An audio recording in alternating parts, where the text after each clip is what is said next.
අපේ ජීවිතයම සදා කාලයටම වෙනස් කරනවා. ඒ කට්ටියකින් දැන් මං දිහා බලන්නේ මගේ කෙල්ල විතරයි. එයා තමයි කල්පනා. ඇය ඔහුගේ හිනාවේ හේතුව වුණා. සරංග මෙන්ඩස් අධ්‍යක්ෂණයක්. ඔහු ඇගේ ලෝකයම වුණා. රැහින පාවෙනා මාආල නළඟනා ඒ දැසයාවෙනා ආශාගී වැහෙනා රැසීත මේගයක් වගේ කොල්ල එකෙම වශී වෙය අනේ පරියා අන්න කෙල්ල ඉන්නවා. ආදරය කියන්නේ කාලයවත් සීමාවවත් හඳුනාගන්නේ නැති හැඟීමක්. කොහෙද ඉන්නේ කියලා දන්නෙත් නෑ. ඒත් මට ඒ කටහඬ ඇහෙනවා. මූණ හරියට මතකත් නෑ. ඒත් ළඟ ළඟ හම්බුණාද කියලා හිතෙනවා.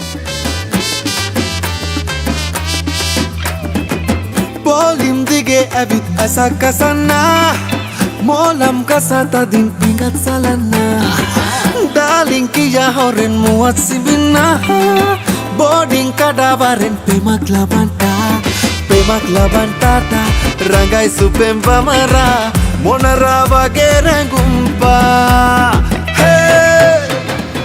ඒත් හැම ආදර කතාවක්ම සතුටින් අවසන් වෙන්නේ නෑ. මිනිහා පංචාකාර මිනිහෙක්ද කොහෙද? මට මනමාලය හම්බුණානේ උදේ බස් එකේදී. උදේ බස් එකේදී? ඕ ඔයා කිව්ව එක නම් හරි. අසිත රෝහන් ප්‍රදීප් ජයවීර නිෂ්පාදනයක්. තරාව විරාව වේදනාව අවසානයක් නොමැති ආදර කතාවක්. මේ වේදනා හිමි වේද සැමදා ළඟ ඉන්න නුඹ ආවදා ආයාචන නිතුගාව රැඳිලා මට ඉන්නේ නුඹමයි සදා. පවුල වගකීම් තීරණ ඒවා ආදරයට වඩා බලවත් වෙයිද? රාජපක්ෂ පවුලේ නම්බුව